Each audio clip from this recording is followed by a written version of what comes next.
Hidup siapa sih yang ngatur? Coba kita uji. A'udzubillahi minasyaitonirrajim. Yang hafal coba dilanjutkan. Wa ma khalaqtul jinna wal insa illa liya'budun. Ibu-ibu sebelah sini. Wa ma khalaqtul jinna wal insa illa liya'budun. Ada yang tahu artinya? Tidak diciptakan jin. Hai jin. Yang di sana-sana tuh. Hai manusia, tidak diciptakan jin dan manusia, melainkan untuk cari uang lalu mati. Benar tak? Salah atau benar? Salah. Coba, wa ma khalaqtul jinna wal insa illa liya'budun. Tidak diciptakan jin dan manusia melainkan untuk cari uang lalu mati. Benar atau salah? Salah. Siapa yang salah? Saya atau ibu-ibu? Wa ma khalaqtul jinna wal insa illa liya'budun. Tidak diciptakan jin dan manusia melainkan untuk cari uang lalu mati. Benar tak?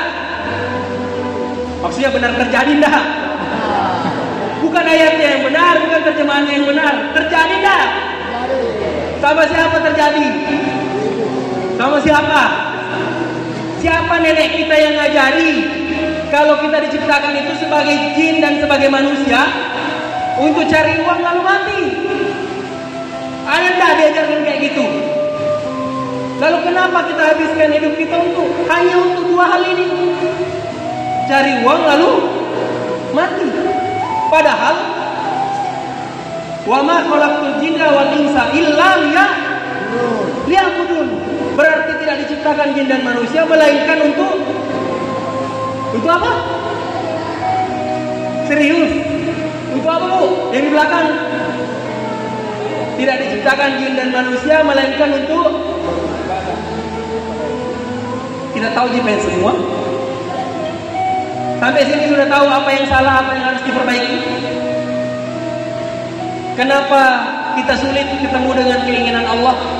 Kenapa keinginan Allah, keinginan kita susah menjadi keinginan Allah? Padahal nanti pada fasenya sendiri keinginan kita itu bisa jadi keinginannya Allah.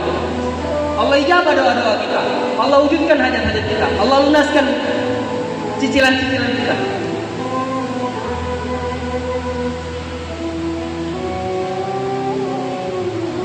Punya utang itu bermasalah enggak?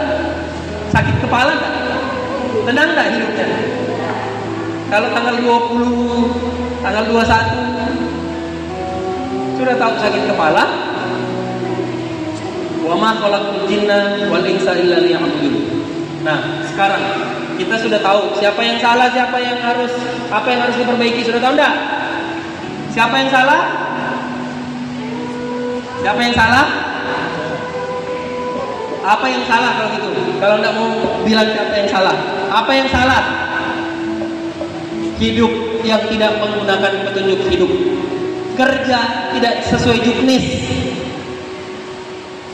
Ada pertandingan bola, lantas ada orang gendong bola keliling-keliling. Dia bilang terserah saya lah, yang penting gol. Kacau enggak pertandingan? Masalah enggak? Itu namanya jadi pemain semau gue. Kenapa tadi kita bilang jadi hamba yang Allah inginkan, biar hidup kita diatur sepenuhnya sama Allah. Kira-kira kalau kita yang mengatur urusan kita, selesai enggak ini masalah semua? Rasa-rasanya bertahun-tahun tidak selesai. Pas lunas, top up lagi. Bukan top up apa? Tidak selesai. Jadinya bukan bekerja untuk masa depan, bekerja untuk masa lalu. Apa masa lalu? Anu sudah diambil dulu. Masih bagus kalau mobil cicilan, rumah cicilan, motor cicilan. Yang paling pala kalau istri cicilan. Nauzubillah ini saat ada belum lunas. Saya ngajak kita buka Quran, biar kita ngajak jalan-jalan bagaimana melihat Quran itu mengatur hidup kita. Jangan-jangan selama ini kita tidak ketemu sama apa yang Allah inginkan. Coba buka Qurannya. Yang bawa Quran silakan buka Qurannya. Yang bawa HP, silakan HP-nya dibuka aplikasi Qurannya. Yang di HP-nya tidak ada aplikasi Quran, kasih masuk Islam dulu HP-nya.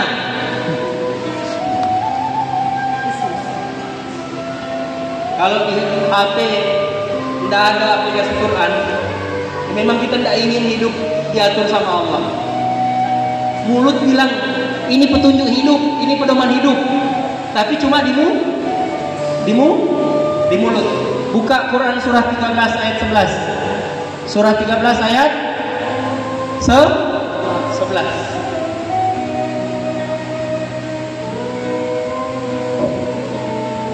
Bukalah.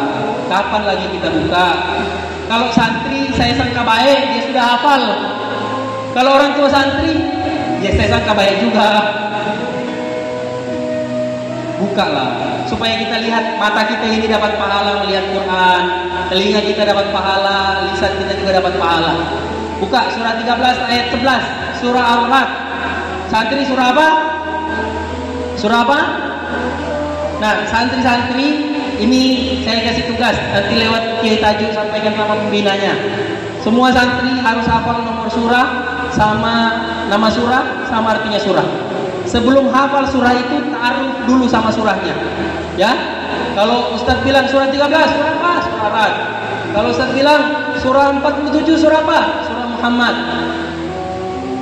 Ya. Harus hafal ya.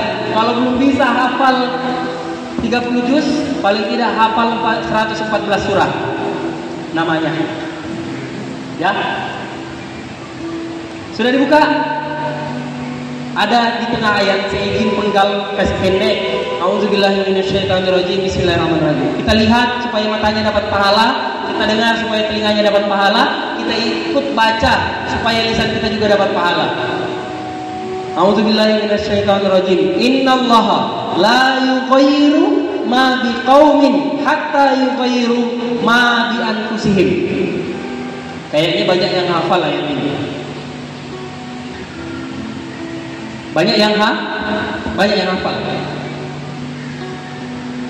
Sesungguhnya Allah tidak akan merubah nasib suatu kaum sebelum kaum itu merubah apa? Keadaan.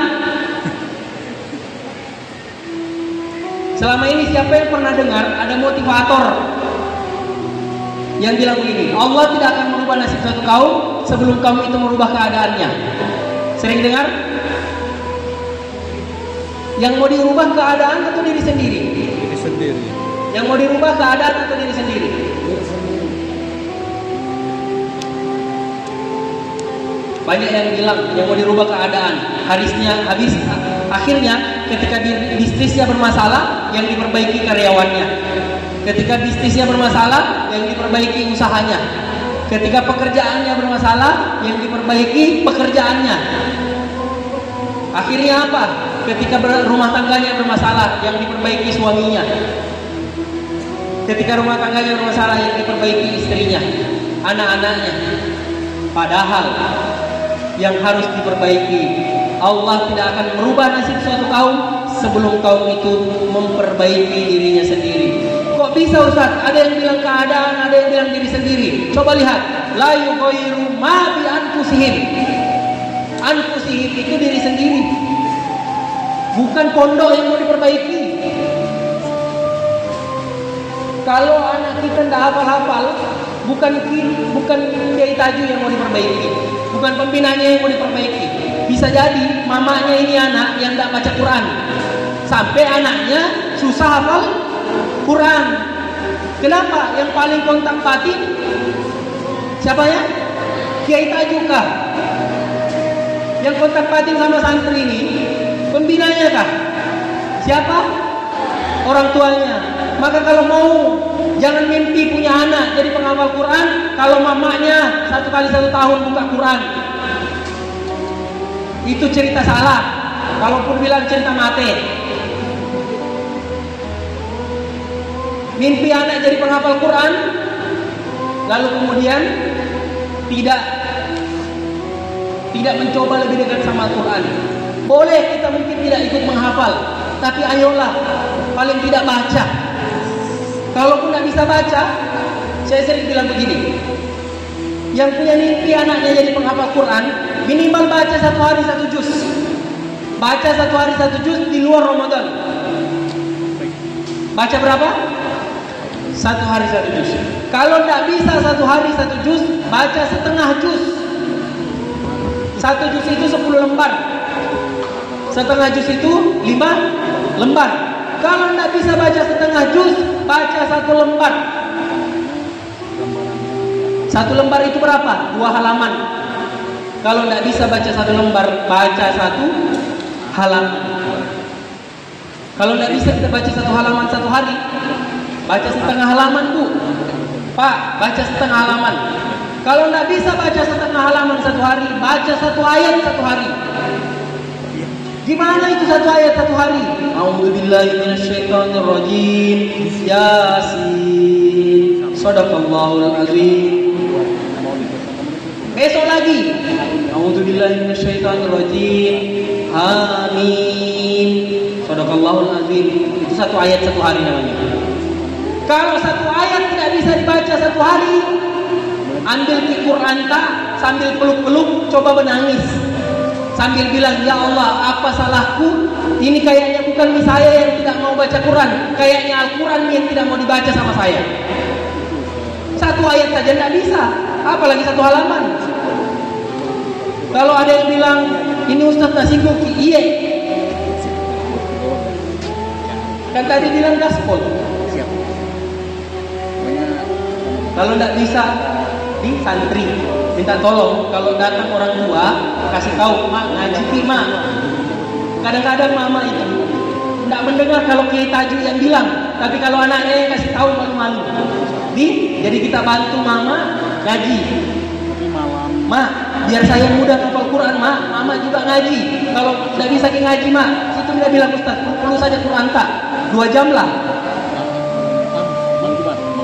Jangan mimpi Pak punya anak dekat sama Al-Quran kalau orang tuanya dekat sama Al-Quran. Sama juga banyak orang yang bilang, doakan anak saya jadi anak yang soleh, doakan anak saya jadi anak yang soleh. Tapi dia lupa kalau setua-tuanya kita adalah anak dari orang tua kita. Kita minta anak kita jadi anak yang soleh, kita lupa jadi anak yang soleh untuk orang tua kita. Ibu-ibu yang di atas 50 tahun umurnya, di atas 40 tahun umurnya, kita ini anak atau cuma orang tua saja? Anak juga kan? Berarti kalau anak kita tuntut jadi anak yang soleh soleha. Kenapa kita tidak menuntut diri kita juga jadi anak yang soleh untuk orang tua kita? Siapa yang baru sadar hari ini? Kalau ternyata bukan cuma anak kita yang harus jadi anak yang soleh, tapi kita juga harus punya kewajiban kan? Sampai kapanpun tidak ada mantan anak, mantan suami ada, mantan istri ada, mantan anak tidak ada. Maka bapak-bapak, ibu-ibu, jadi anak yang soleh untuk orang tuanya. Kalau mau anaknya jadi anak yang soleh, gampang caranya, jadi anak yang soleh untuk orang tua kita. Banyak orang cuma sibuk anaknya harus jadi anak yang soleh. Lah dia tidak soleh sama mamanya. Anaknya dituntut berbakti sama dia tidak berbakti ke atas, tidak berbakti ke orang tua. Innallaha la yughayyiru ma biqaumin hatta yughayyiru ma bi anfusihim. Siapa yang mau diperbaiki? Siapa yang mau diperbaiki? Sudah tahu apa yang salah, apa yang harus diperbaiki? Keadaan kan? Suami selingkuh, siapa yang mau diperbaiki? Suami selingkuh, siapa yang mau diperbaiki? Iya kan? Suamiku begitu memang. Kalau mau dapat suami seperti Nabi Muhammad, jadilah istri seperti Khadijah. Begitu juga bapak-bapak. Kalau mau dapat istri yang soleha, jadilah dulu suami yang soleh. Ini ibu-ibu terus disinggung, enggak, bapak-bapak juga. Tenang dulu. Banyak orang cuma nuntut sekitarnya, nuntut keadaannya, lupa diri sendiri. bercermin. Kalau bercermin itu bukan lipstik saja yang diurus, bukan bedak saja yang diperhatikan, tapi kita tengok juga lebih jauh bagaimana hati kita, bagaimana perilaku kita. Jadi hamba yang Allah mau. Dari mana kita perbaiki semuanya? Dari diri sendiri. Tidak ada orang yang bisa. Kalau ada orang, ada caleg, ada calon bupati, calon gubernur, dia bilang, mari kita bangun bangsa dan negara ini. Jangan percaya kalau dia susah bangun subuh. Bagaimana membangun rumah tangga, bagaimana membangun keluarga, bagaimana membangun negara. Kalau bangun subuh saja susah. Anak diharapkan hafal Quran, bapaknya tidak bangun subuh, mamanya tidak bangun subuh, tidak bisa. Anak-anak ketika pulang ke rumah, di pondok sudah capek kiai tajuk, bangun nak, bangun, dikasih bangun sholat tahajud, bangun sholat subuh. Sampai di rumah, mamanya bilang, jangan dulu sholat tahajud, tak tidur. Akhirnya anaknya bukan lagi tidak sholat tahajud, juga tidak sholat subuh. Sholat subuhnya, sholat duhanya pakai kunut. Sholat duha pakai kunut, jam 7, jam 8. Capek orang di pondok bentuk anak supaya tidak pakai HP. Begitu pulang ke rumah, anaknya dikasih main game. Mulutnya bilang anak saya hafal Quran, dikasih HP. Kalau anak mau jadi hafal Quran, dikasih Quran, bukan dikasih HP. Anaknya kecelakaan, lantas marah-marah. Siapa yang belikan motor? Sudah tahu siapa yang salah, siapa yang harus diperbaiki? Apa yang salah, apa yang harus diperbaiki? Siapa? Diri sendiri.